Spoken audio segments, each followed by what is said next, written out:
서준아, 니 내 밑에서 일한 지 꽤 됐지? 예, 누나. 벌써 10년이 다 돼가네요. 내 니한테 우리 식당 로이어동 지점을 맡겨볼 생각이다. 매니저로 승진시켜줄게. 누나, 감사합니다. 잘 운영해봐라. 예, 제가 진짜 열심히 한번 해볼게요. 아, 누나, 감사합니다.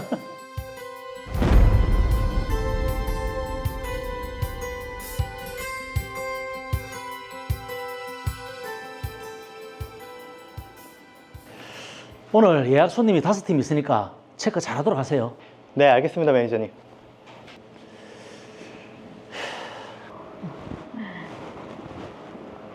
홍 매니저, 장사는 잘하고 있나? 아, 누나 어디 있습니까? 저는 오래전부터 식당을 운영해 왔습니다. 최근 사업을 확장하면서 여러 곳에 지점을 뒀고 가장 아끼고 믿었던 서준이에게 사실상 로이어동 지점의 운영 권한을 맡겼습니다. 그런데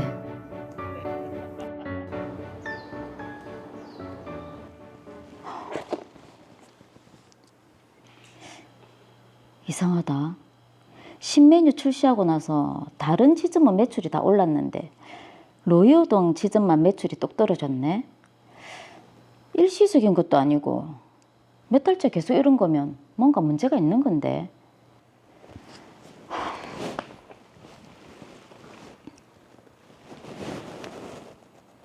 홍 매니저. 로이어동 지점 매출이 왜 점점 줄어드노? 아무래도 지역 경기가 좀 안 좋아서 그렇습니다. 아무리 그래도 그렇지. 다른 지점은 다 올랐는데 거기만 떨어졌다. 경기도 그렇고 아무래도 직원들 응대에 문제가 좀 있었던 것 같습니다. 제가 교육을 좀 잘 시키도록 하겠습니다. 계속 핑계를 대네. 안 되겠다. 내가 직접 가봐야겠다.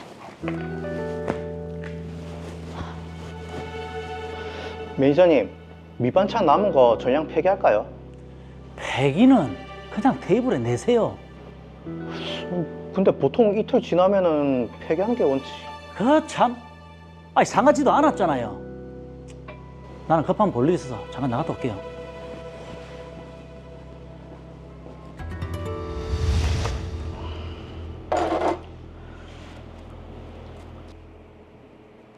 손님 왜 이렇게 없노? 오전에는 좀 있었는데 지금 조용하네요. 홍 매니저는 저 급한 볼일 좀 보고 온다고 잠시 나갔어요. 요즘 매출이 영 안 좋던데. 그게 홍 매니저님 오신 후부터는 저도 잘 모르겠습니다. 저희 손님이. 네, 어서 오세요. 뭔가 수상한데. 홍 매니저 뒷조사를 해봐야겠네.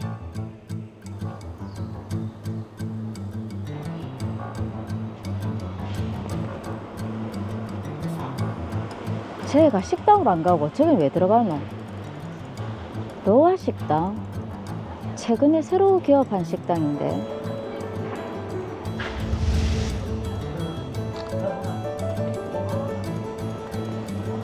참나, 저건 또 무슨 장면이고.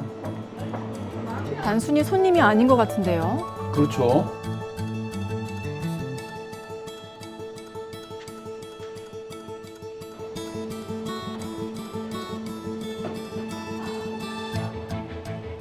아까 홍 매니저가 들어갔던 곳이 로아 식당이지. 우리 식당이랑 메뉴가 똑같네. 거기다 최근에 출시된 신메뉴까지. 가격은 더 저렴하고. 대표자가. 저는 로아 식당 대표자에게 전화를 걸었습니다. 그리고 놀라운 사실을 알게 됐습니다. 왜 몰래 인근에서 다른 식당을 운영하고 있는데? 예? 아닙니다, 누나. 이래도 발뺌이가. 이건 친구 가게를 잠시 도와준 것 뿐입니다. 그것도 업무 외 시간에요.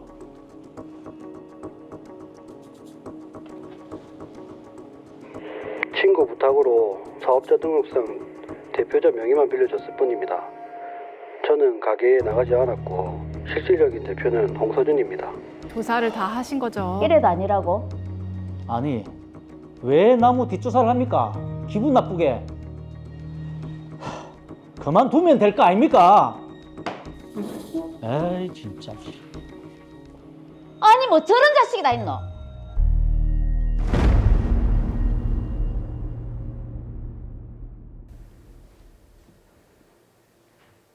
네, 화를 내면서 그만두겠다고 나가면 그만입니까? 뭐 피해 보상은 어떻게 할 겁니까? 그러니까요. 예, 정말 이 지금 홍서준 씨의 배신에 어이가 없는 그런 상태인데요. 김경락 변호사님 어떻게 보셨습니까? 네, 이게 원래 배신이라는 그 단어가 뜻 자체가 신뢰하는 걸 배반한다 뭐 이런 의미잖아요. 네. 이 가깝게 믿고 지내는 사람들한테 많이 당하는 문제겠죠.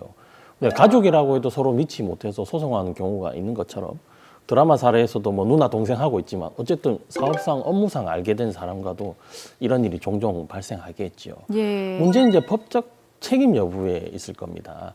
이 드라마 사례와 같이 그렇게 믿었던 직원이 배신하는 것도 모자라서 이 사업자에게 큰 피해를 준 경우에는 어떻게 대처하는지 오늘 자세히 알아보겠습니다. 네, 그러게요. 제대로 한번 알아보도록 하겠습니다.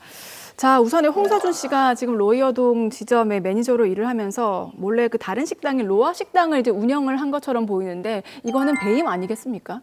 네, 맞습니다. 좀 더 정확히 이야기하자면 이제 업무상 배임에 해당하겠습니다. 네. 형법에 따르면 이게 타인의 이 사무를 처리하는 자가 그 임무에 위배하는 행위로서 재산상의 이익을 취득하면 이 5년 이하의 징역 또는 1,500만 원 이하의 벌금에 처한다고 규정하고 있는데요. 만약에 그 임무가 업무상의 임무를 위배한 경우라면 10년 이하의 징역 또는 3천만 원 이하의 벌금으로 처벌이 이제 2배 무거워지거든요. 네. 이 홍서준 씨는 박상희 씨에게 고용된 직원이었는데 그 업무상 임무에 위배해서 다른 사업을 하면서 재산상 이득을 취득했으니까 업무상 배임으로 처벌될 것으로 예상됩니다.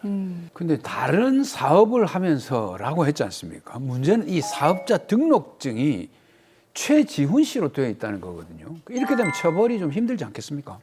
그런 경우에도 처벌될 수가 있습니다.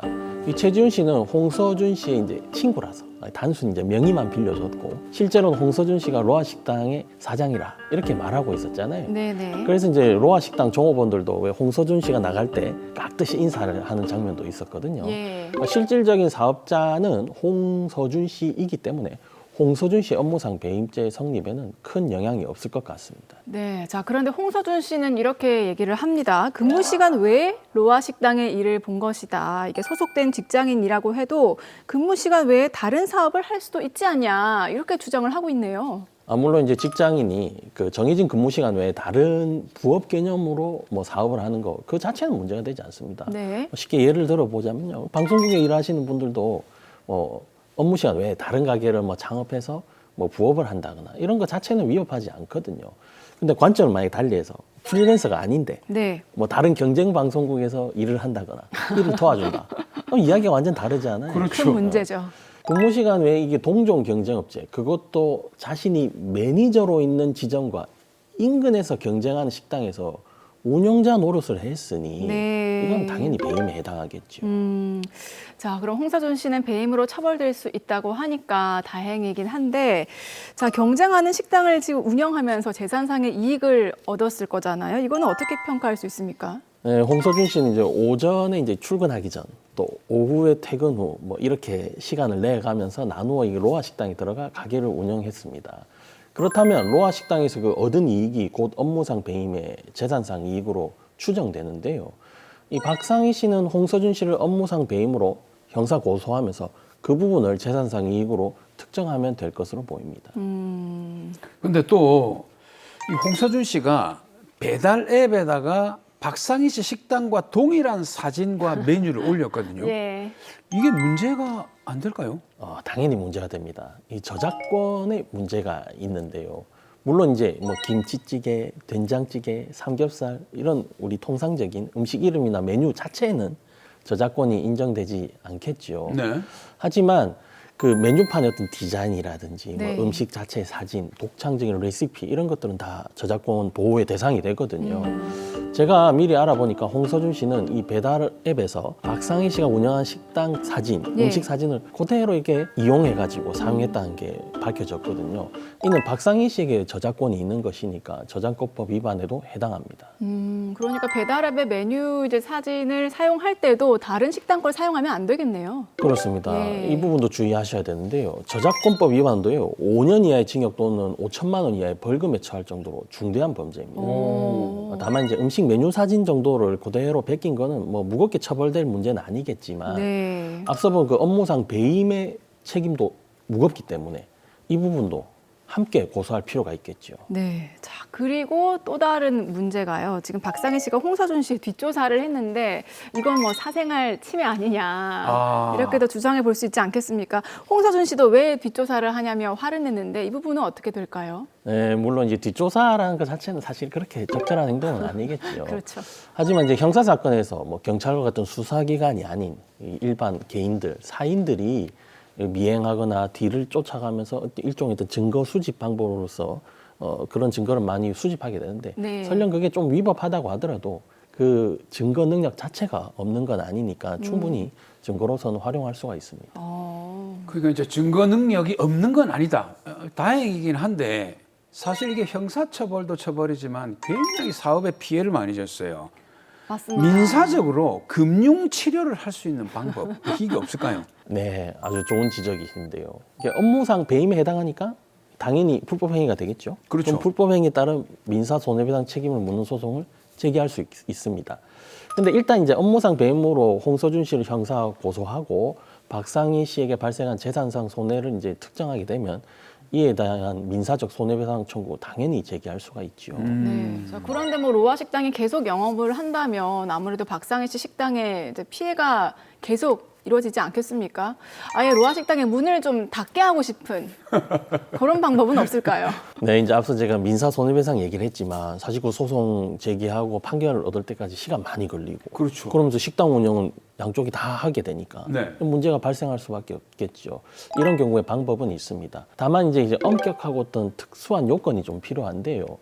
이 특정인의 영업을 법원에서 이게 금지하기 위한 가처분, 즉 영업 금지 가처분을 신청하면 되는데 네. 이때는 이제 홍서준 씨의 영업을 금지할 만한 아주 좀 명확한 권리가 필요합니다. 예컨대 박상희 씨가 홍서준 씨에 대해서 경업 금지 약정을 했는데 이를 위반했다. 네. 이런 취지의 어떤 권리가 필요한 거죠.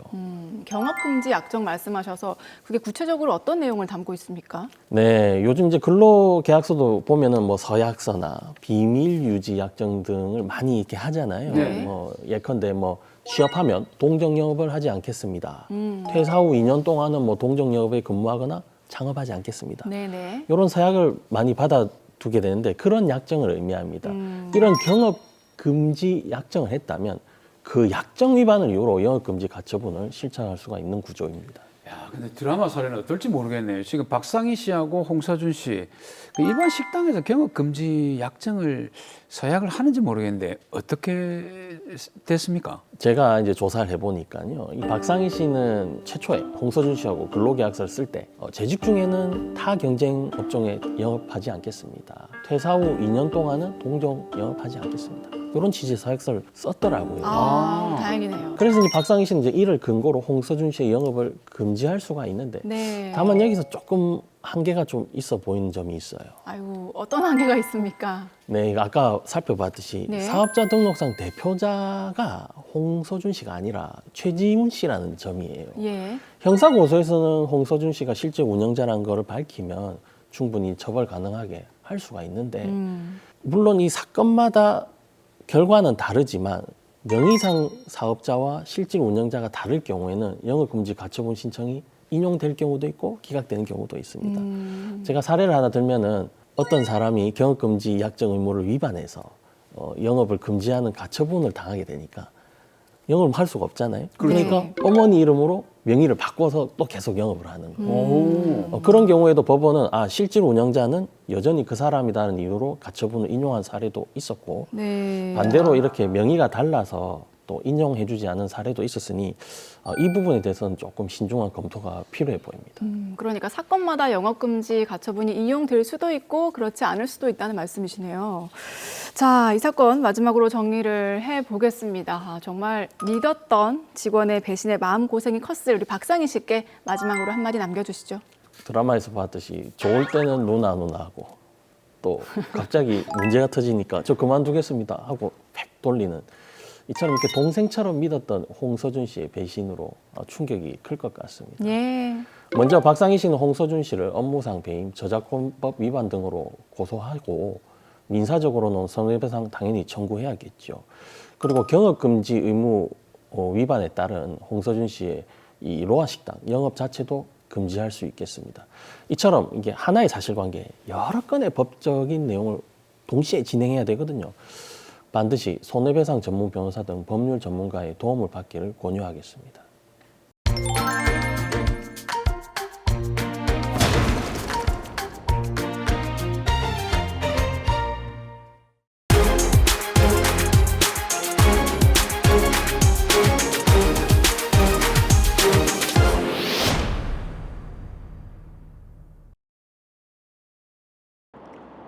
왜? 당신 오늘 또 외박이가? 몰라. 아니, 내가 하는 일에 와 그리 관심이 많노? 끊어라마. 와, 이 인간이 보자 하니까 내를 진짜 보자기로 하나? 사업한 뒤로는 허구한 날 외박에다가 다혜랑 내한테도 맨날 소리나 질러대고 내 진짜 어째야 되노?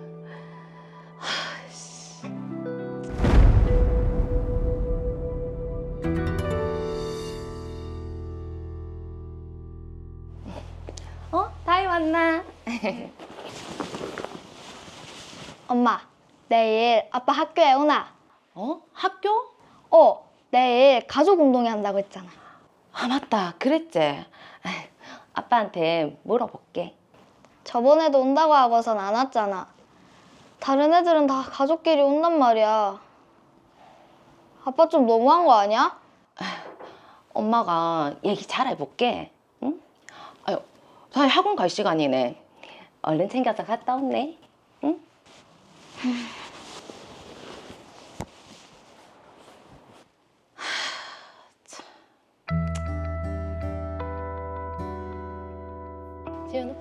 사업을 시작한 후로 남편은 가족에게 소홀했고 외박도 밥 먹듯이 했습니다.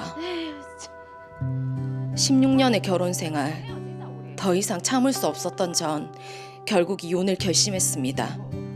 남편은 그동안 모은 재산을 나눠줄 수 없다며 버텼고 3년의 긴 소송 끝에 저는 재산을 분할받았습니다. 그런데 가게가 진짜 잘 돼야 될 낀데 그 인간이랑 나눈 재산 우리 다혜를 위해서라도 절대 까먹으면 안 되지.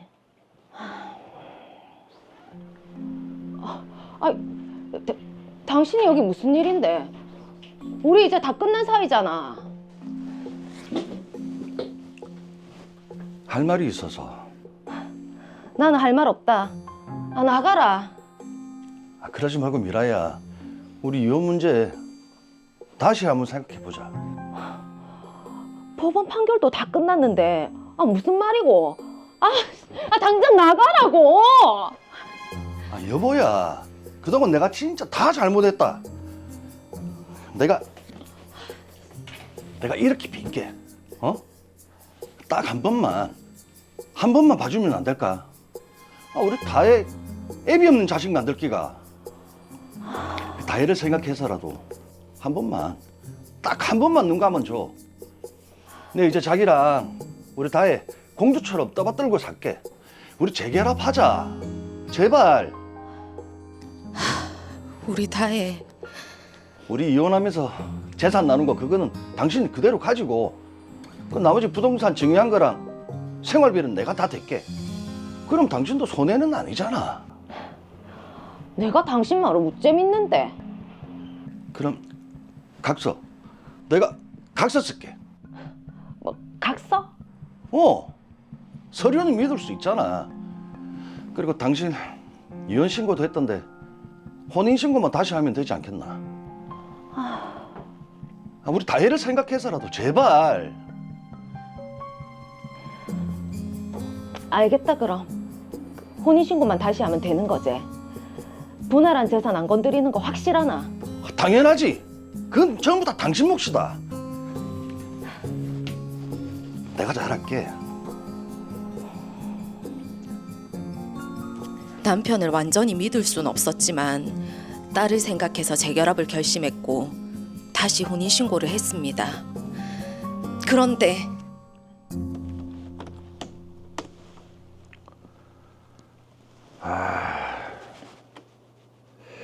요즘 부동산은 영 죽을 쓰고 그나마 이 주식이 돈벌이가 좀 되는데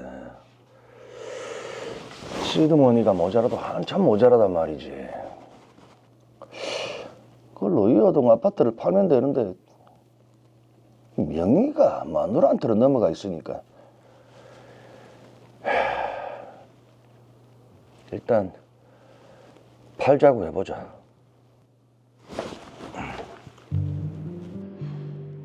그러니까 이 집을 팔아서 전세로 들어가고 갭 투자하면 큰 차익을 본다니까. 당신 답답하게 와 그러노? 이 집은 내 명의다. 당신이 왜 이래라 저래라 하는데? 다시 시작인가요? 아니, 집은 그 부부의 공동재산이지. 그리고 저번에 이혼하면서 명의만 살짝 바꾼 거잖아. 내가 분할받은 재산은 다 내 거지. 당신 재결합하러 왔을 때 뭐라 했노? 내 재산을 안 건드린다고 약속했잖아. 그리고 뭐 공주처럼 대해준다더만. 아니 옛날이랑 똑같이 할 거면 뭐하러 재결합하자 했는데? 공주다워야 공주 대접을 하지. 됐다. 깨진 그릇은 다시 붙여서 쓰는 게 아니란데. 내가 잘못이다.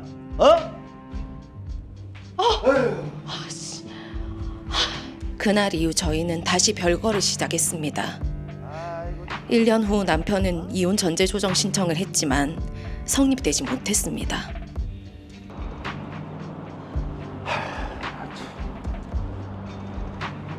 다시 소송이네. 이제 진짜 당신하고는 끝이다. 나도 바라던 바다. 재산 분할 다시 할 거니까 그래 알아라. 다 끝난 재산 분할을 왜 하는데? 그래, 어디 당신 마음대로 해봐라.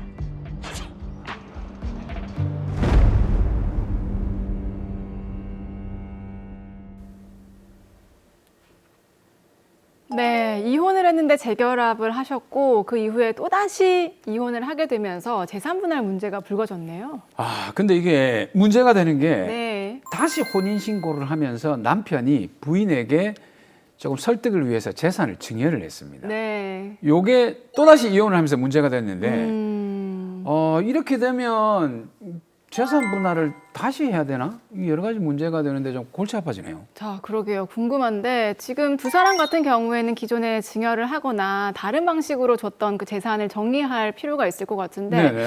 자, 최성호 변호사님 어떻게 해야 될까요? 네, 확실히 실무적으로 그런 문제가 많이 발생하게 됩니다. 말씀하신 경우에는 재산 분할로 정리가 가능할지 혹은 재산 분할이 아니라 원상 회복의 방법으로 정리해야 할지 고민하게 됩니다. 자, 이혼을 하면서 재산을 분할하는 그 방법에서 재산 분할 외에도 원상 회복을 하는 방법도 있습니까? 결론부터 말씀드리면 가능합니다.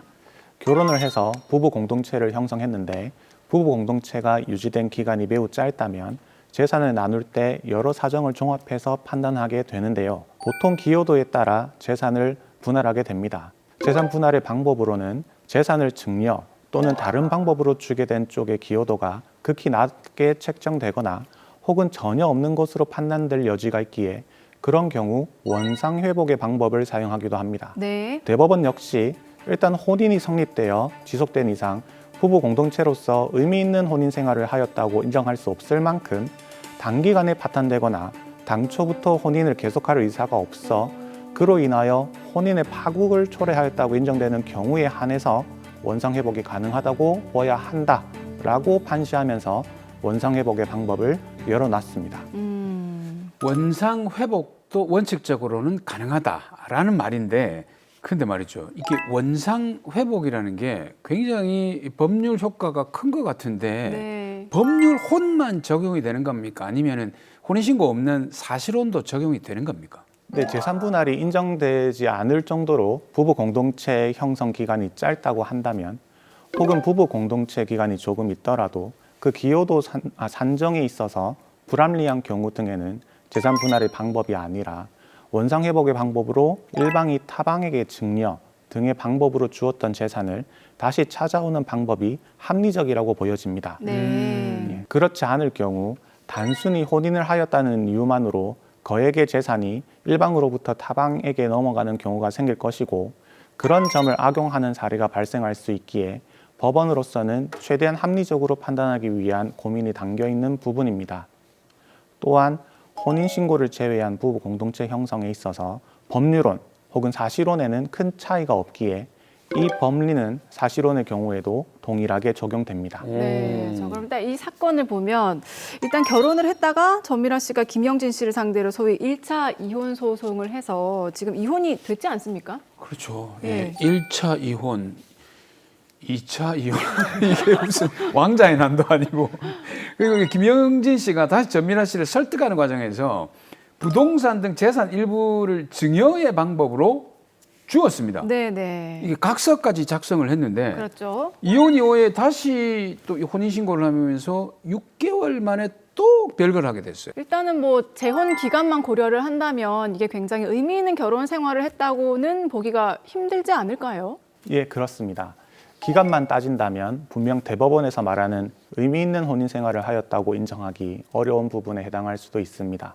그런데 이 사례에서 특이점은 소위 1차 이혼 소송이 존재하였고, 네. 해당 소송 결과 김영진 씨가 전미라 씨에게 재산 분할금을 지급해야 한다는 점, 김영진 씨가 전미라 씨에게 온갖 이유를 대면서 재혼을 요청할 때 1차 이혼 소송에서 판결받은 재산 분할금의 효력을 재혼하더라도 무효가 되는 것은 아니라고 적극적으로 설득한 점, 김영진 씨의 설득으로 재혼을 결심한 전미라 씨가 김영진 씨에게 유리한 방향으로 제1차 이혼 소송의 결과를 마무리하였다는 점 등의 징표를 고려할 때 네. 법원은 이 사례에 원상회복의 방법을 적용하는 것이 불합리하다고 판단할 것으로 보입니다. 그러니까 단순히 혼인 기간만을 고려해서 원상회복을 적용하는 것은 아니라는 뜻이네요. 예, 그렇습니다. 예. 법원은 이혼에 있어서 원상회복의 방법을 적용할 것인가에 관해서 혼인 기간을 중요하게 고려하지만 그것만 가지고 판단하지는 않습니다. 네. 그 전후 사정을 종합적으로 고려했을 때 원상회복이라는 특이한 방법을 적용할 것인지 등을 합리적으로 판단하게 됩니다. 그러면 이 사례에서 좀 특이한 점이 재혼하고 6개월 만에 별거에 들어갔거든요. 2차 이혼 소송이 또 1년 이상 또 기간을 끌었어요. 네네. 그럼 기간의 차이가 있는데 요 지금 혼인 기간을 산정을 할 때 별거 시점을 중심으로 봐야 됩니까? 아니면 소송이 1년 끌었으니까 그 끝나는 시점을 잡아야 됩니까? 혼인 기간을 어떻게 잡아야 되죠? 별거라는 것은 흔히 우리가 알고 있는 주말 부부라던가 소위 기러기 아빠 혹은 엄마와 같은 개념과는 다른 이야기입니다. 부부가 직장, 자녀 교육 혹은 다른 기타의 사유로 물리적으로 떨어져 생활할 수는 있는데 그런 것을 보고 부부 공동체가 없다라고 판단하지는 않습니다. 부부 공동체로서 부부가 지는 의무로는 동거의 의무, 부양의 의무, 협조의 의무가 존재하는데 그 모든 의무를 지지 않을 때 부부 공동체가 없는 형태라고 판단을 하게 됩니다. 네. 흔히 별거라고 한다면 앞에서 말한 모든 의무를 부담하지 않고 각자 생활하는 모습이 많으므로 별거가 시작된 시점이 특정된다면 해당 일을 기점으로 부부 공동체가 없다고 판단하고 혼인 시부터 별거 시까지를 혼인 기간으로 보게 됩니다. 네. 그러니까 따로 살자라고 하면서 별거 시작일까지가 이제 혼인 기간이다. 그렇죠. 자, 그러면 재산 분할할 때 혼인 기간 외에도 고려되는 것들이 많지 않습니까? 어떤 것들이 고려되나요? 해당 재산을 형성하게 된 경위, 즉 어떤 방식으로 재산을 형성하게 되었는지를 우선 따지게 됩니다. 부부 공동생활을 하면서 형성했는지 아니면 공동생활과는 별개로 상속 혹은 기존에 본인이 가지고 있었던 특유 재산인지 등이 고려 대상이 될 것이고요. 그 이후 해당 재산을 누가 어떤 방식으로 관리해 왔느냐 역시 고려 대상이 됩니다. 간단히 말하면 해당 재산을 형성하는데 공동의 노력이 들어갔는지 아니면 상속과 같이 공동의 노력이 아니라 신분 관계로 인해서 형성된 것인지, 그리고 해당 재산의 형성 과정과는 별개로 그 재산을 공동으로 관리하였는지 등 재산과 관련된 형성 시기부터 현재까지 모든 사정을 종합적으로 고려하여 기여도를 판단하게 됩니다. 자, 이 사건 정리를 해보겠습니다. 마지막으로 재산 분할 때문에 고민하는 분들 많으실 텐데 그분들께 한마디 남겨주시죠. 예, 이혼의 모습에는 혼인을 하는 커플의 수만큼 다양한 형태가 있고 단순히 남녀가 교제하였다가 헤어지는 것과는 차원이 다른 이야기로 결코 가볍게 여겨서는 안 되는 절차이기도 합니다. 법원 역시 대원칙 아래 합리적인 판단을 하려고 노력하지만 원칙만 고수하는 것이 아니라 각종 사정을 종합적으로 고려하여 쌍방 당사자들에게 최대한 합리적인 결과를 도출하기 위해서 고민하기에 한 가지의 기준으로 이혼 사건을 판단할 수는 없습니다. 따라서 되도록 이혼에 이르지 않는 것이 가장 최선이긴 하겠으나 불가피하게 이혼에 이르게 되는 경우라고 한다면 법률 전문가의 도움을 받아 해당 절차를 진행하는 것이 시간을 들여 이룩한 모든 것을 합리적으로 판단받을 수 있는 길입니다.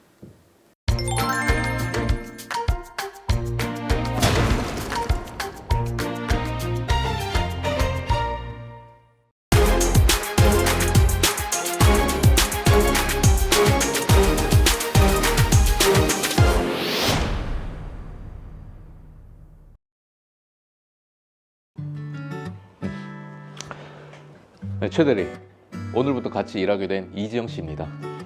안녕하세요. 예. 같이 일하던 희영 씨가 갑자기 그만둬서 우리 최 대리 고생 많았을 텐데 여기 지영 씨는 이쪽으로도 경력이 좀 있다고 하니까 앞으로 한번 잘 가르쳐 줘봐요. 예, 알겠습니다. 잘 부탁드립니다, 선배님. 제가 잘 부탁드리겠습니다.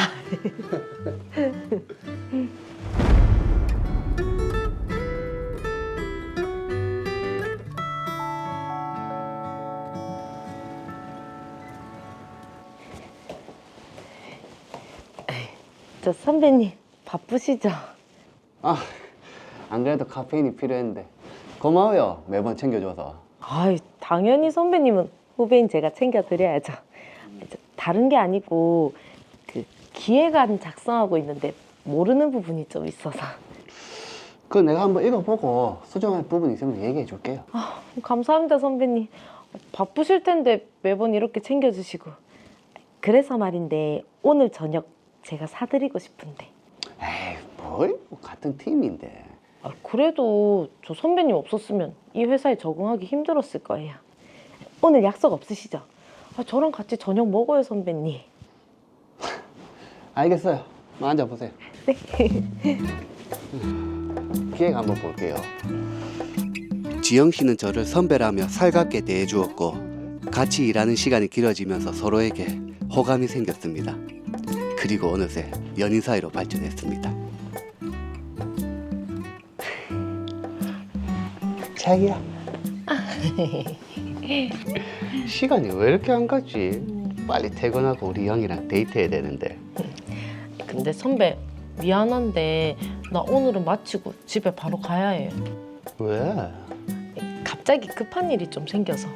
진짜 미안해요. 급한 일이라니까 어쩔 수 없지.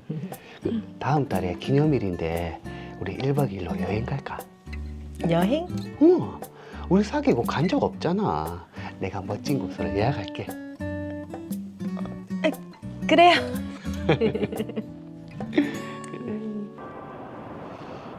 오늘도 일찍 들어가야 돼? 집이 좀 엄해서. 나도 선배랑 오래 같이 있고 싶지. 뭐 어쩔 수 없지. 그러니까 우리 빨리 쉬러 가요.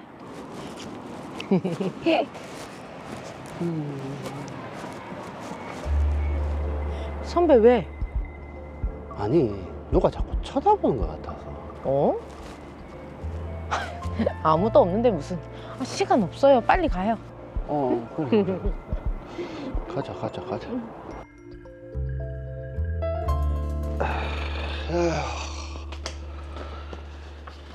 노란 봉투가 왔습니다. 상간소송?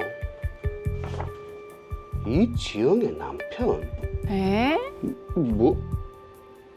지영이가 유부녀였다고? 아이, 내가 상간나?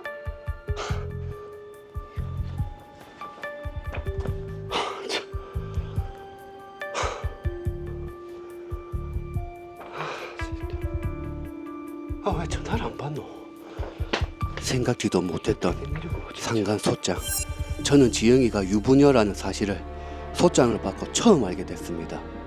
지영이의 남편이라는 사람이 제출한 소장에는 지영이의 행동이 수상해 지영이를 미행하게 됐고, 그 과정에서 저와 지영이의 연인관계를 알게 됐다는 내용이 적혀 있었습니다. 저는 적극적으로 지영이가 유부녀인 것을 몰랐다고 주장했지만 판사는 같은 직장 동료이고 회사 규모도 그리 크지 않았기에 유부녀인 것을 몰랐을 리 없다는 이유로 2천만 원을 배상하라고 했습니다. 저는 항소했지만 항소심 재판 결과도 마찬가지였습니다.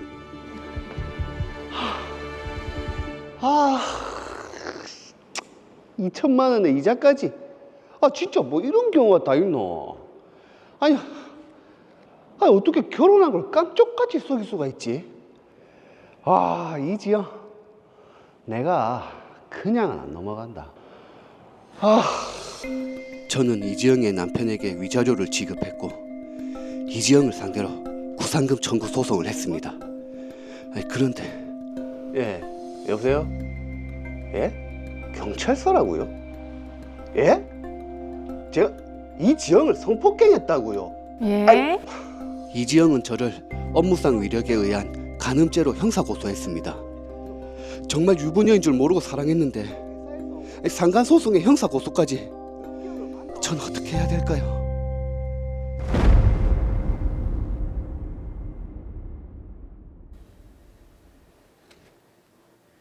네, 최영우 씨의 말이 정말 사실이라면 이게 얼마나 억울한 일이겠습니까? 그렇죠. 자, 김규범 변호사님 어떻게 보셨습니까? 실제로 소송을 하는 과정에서 이 사례와 같이 배우자가 있는 유부녀라는 사실을 전혀 모르고 만남을 가졌는데 나중에 상간소송에 소장을 받아본 이후에 유부녀라는 사실을 알게 된 경우가 생각보다는 많이 발생을 합니다. 사실 너무나도 안타까운 사례죠. 자, 그렇습니다. 지금 최영우 씨도 너무 분하고 뭐 화가 나서 밤잠까지 설치고 있을 정도라고 하니까요. 재판 결과는 그대로 받아들여야 되는 걸까요? 네, 법원의 판결 자체에 억울함이 있을 경우에는 당연히 항소를 하거나 또는 상고를 제기해서 끝까지 억울함을 주장해야겠죠. 하지만 그럼에도 불구하고 법원의 판결이 최종적으로 선고가 되어서 이제 확정이 되어버린다면 재판 결과를 받아들일 수밖에 없습니다. 네. 야, 이게 지금 최영우 씨가 정말 안타까운 그런 상황인데 좀 전에 그 변호사님 말씀하신 게 최영우 씨 같은 사례가 생각보다 많이 발생한다고 하셨잖아요. 만약에 최영우 씨처럼 상대방이 결혼한 사실을 몰랐다. 네. 근데 상간소장을 받고 알게 됐다. 이런 경우에 처음에 어떻게 대응하는 게 좋을까요? 현실적으로 젊은 남녀가 만남을 갖는 과정에서 뭐 서로를 배우자가 있는 유부남인지 유부녀인지 이걸 확인하고 만나는 경우가 과연 몇이나 있을까요? 없어요. 거의 없죠, 뭐. 맞습니다. 현실적으로 이를 확인하고 만나는 경우는 거의 없다고 봐야겠죠. 사실 상간소송에서 이지영 씨가 유부녀이고 최영우 씨는 이지영 씨가 유부녀라는 사실을 알고 있었다라는 사실에 대해서는 소송을 제기하는 이지영 씨의 남편이 입증을 해야 합니다. 네. 그러나 이 사례와 같이 최영우 씨와 이지영 씨가 서로 만남을 가지게 된 계기, 즉 회사 동료 관계였고, 그리고 회사의 규모, 즉 회사의 직원이 총 몇 명인지 여부, 만남의 기간이 어느 정도 길었는지 여부, 최영우 씨와 이지영 씨의 나이, 이러한 사정들을 모두 종합해서 최영우 씨가 이지영 씨가 유부녀라는 사실을 충분히 인지할 수 있었다라고 보여지는 경우가 생각보다 너무나도 많습니다. 네. 실질적으로 판사님은 최영우 씨는 충분히 이지영 씨가 유부녀라는 사실을 알 수 있었다라고 판단을 하는 것이죠. 자, 어쨌거나 입증 책임이 지금 이지영 씨 남편한테 있다고는 하지만 최영우 씨도 이게 유부녀인 줄 몰랐다. 이거를 좀 말로만 주장할 수는 없지 않겠습니까? 그렇죠. 이럴 경우 최영우 씨의 입장에서는 이지영 씨와 주고받은 문자 메시지, 네. 그리고 SNS 메신저의 대화 내역, 또는 다른 직장 동료들의 진술서 등을 통하여서 자신의 억울함을 소명해야 합니다. 하지만 상대적으로 이지영 씨의 남편의 입장에서 최영우 씨는 이지영 씨가 유부녀라는 사실을 알고 있었다라는 사실을 입증하는 것보다 최영우 씨 입장에서 나는 이지영 씨가 유부녀라는 사실을 몰랐다라고 하는 사실에 대한 증거를 찾는 게 현실적으로 쉽지 않습니다. 네. 있는 사실을 입증하는 것과 없는 사실을 입증하는 것에는 분명히 난이도에서 차이가 존재할 수밖에 없는 것이죠. 그렇죠. 그런 난이도 때문에 결국 최영호 씨는 안타깝게도 위자료 2천만 원에 거기다 이자까지 부담하게 됐는데 근데 이게 지급까지 다 마치고 난 다음에 가만히 생각해 보니까 같이 뭐 상간이니까 서로 바람을 피웠잖아요. 근데 나 혼자 이걸 책임을 진다는 게 너무 억울할 것 같은데 어떻습니까, 변호사님? 당연히 억울할 수밖에 없죠. 결국 이지영 씨의 남편이 승소 판결이 나왔다면 이지영 씨의 남편에게 잘못한 사람은 최영호 씨 혼자만이 아니거든요. 그렇죠. 이지영 씨도 최영호 씨와 똑같이 잘못을 한 것입니다. 흔히들 최영호 씨와 이지영 씨의 관계를 상간관계라고 하고 이와 관련된 소송을 상간소송이라고 많이 하잖아요. 네네. 여기서 상간이라 할 때 상자라는 것은 서로 상자입니다. 그리고 간이라는 단어는 가늠하다는 뜻이죠. 즉 상간소송은 서로 간음을 했다는 뜻입니다. 결국 이지영 씨의 남편에게 있어서는 최영호 씨와 이지영 씨가 서로 함께 잘못을 했다는 것이죠. 이를 법정 용어로는 공동 불법 행위자라고 부르고 최영호 씨와 이지영 씨는 이지영 씨의 남편을 상대로 공동하여 불법 행위를 한 것입니다. 네.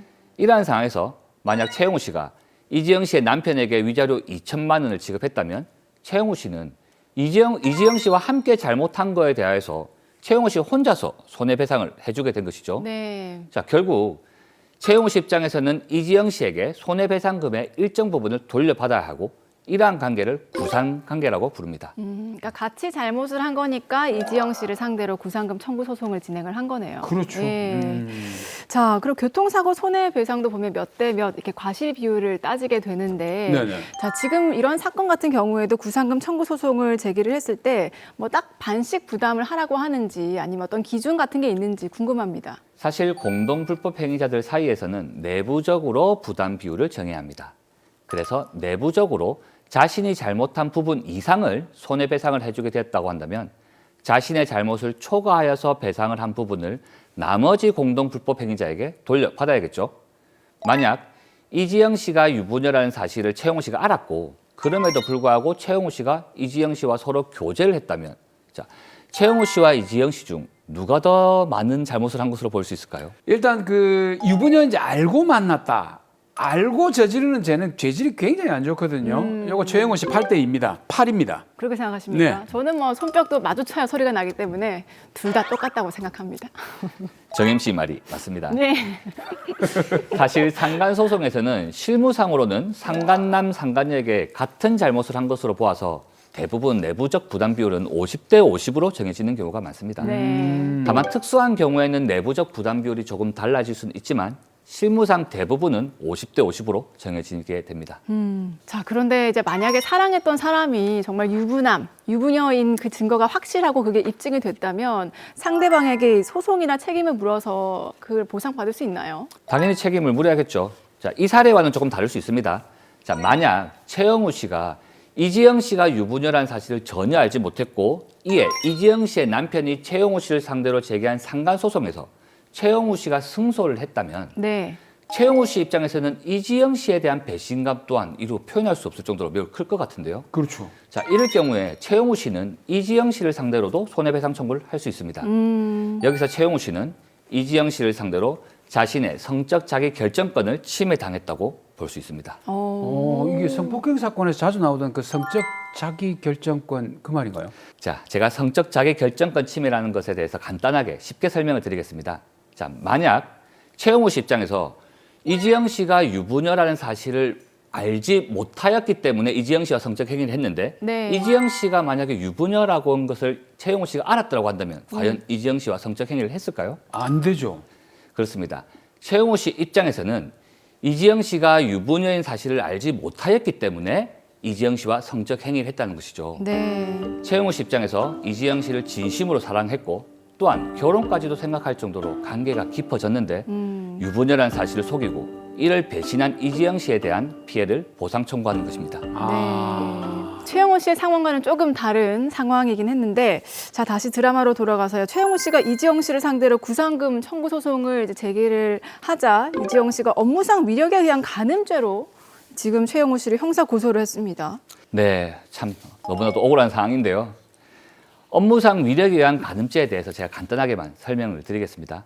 자, 일반적으로 우리가 많이 알고 있는 강간죄 또는 강제추행죄의 경우에는 피해자의 의사에 반하여서 폭행 또는 협박의 강압적인 유형력의 행사가 수반되는 경우를 처벌합니다. 네. 그러나 이러한 강압적인 유형력의 행사가 없더라도 가해자와 피해자의 인적 관계, 즉 업무적으로 또는 기타 고용 관계 등으로 사실상 심리적인 압박이 가해질 수 있는 상황에서 피해자를 간음했을 경우에 처벌하는 것이 업무상 위력에 의한 간음죄라고 보시면 됩니다. 그런데 업무상 위력에 있었다, 이거는 어떻게 판단을 하죠? 업무상 위력이라 함은 폭행, 협박이라는 유형력의 행사는 당연히 포함되고 예. 이러한 유형력의 행사가 없다고 하더라도 사회적, 경제적, 정치적 지위나 권세를 이용해서 피해자를 심리적으로 반항이 불가능한 상황을 이용했다면 업무상 위력으로 판단될 수 있습니다.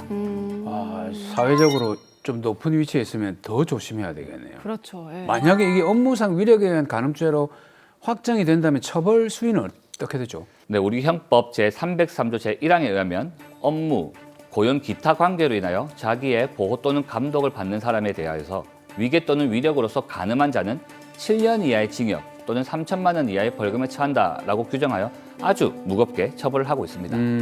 또한 성폭력 범죄 처벌 등에 관한 특례법 제10조 제1항의 경우에는 강제추행의 경우를 또 규정하고 있는데요.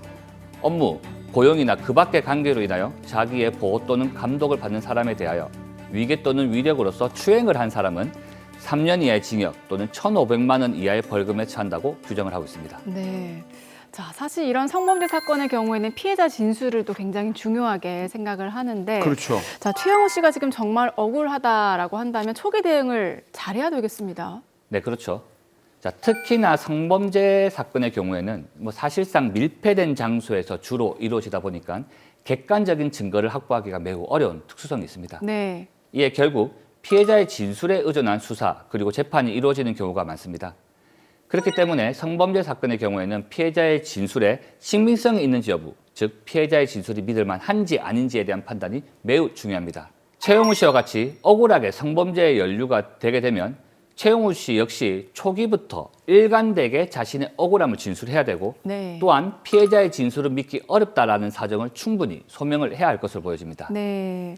자, 그럼 변호사님이 보시기에 최영호 씨는 지금 업무상 위력에 의한 간음죄가 인정이 될까요? 어떻습니까? 사실 이 사례에 최영우 씨의 경우를 보면은 최영우 씨는 충분히 자신의 억울함을 소명할 수 있을 것으로 보여집니다. 자, 왜냐하면 이지영 씨의 남편이 최영우 씨를 상대로 상간소송을 제기했지 않습니까? 네. 이지영 씨의 남편이 최영우 씨를 상대로 상간소송을 제기했다라는 그 사실이 굉장히 중요한 증거가 될 수 있습니다. 오. 자, 최영우 씨에게 이지영 씨의 남편이 상간소송을 제기했다는 것 자체가 최영우 씨와 이지영 씨가 서로 상간행위를 했다는 거 아니겠습니까? 아, 그렇죠. 서로 호감에 의한 간음을 했다는 것을 의미하는 것이죠. 네. 자, 결국 이지영 씨의 남편을 상대로 최영우 씨와 이지영 씨가 공동하여 불법 행위를 했다는 것을 의미합니다.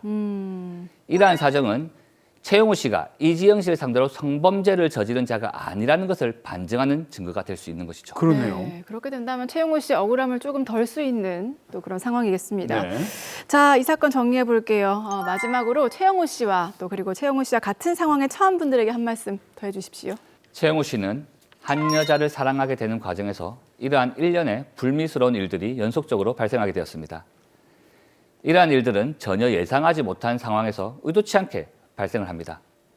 너무나도 억울하게도 의도치 않게 여러 소송 과정을 겪을 수밖에 없는 사정은 남의 일이 아닐 수 있습니다. 다만 이러한 분쟁이 발생했을 경우 혼자서 해결을 하기는 버거울 수 있습니다. 최대한 빨리 법률 전문가와 상의를 하여 현명하게 이 상황을 헤쳐나가시는 게 도움이 될 것으로 보여집니다.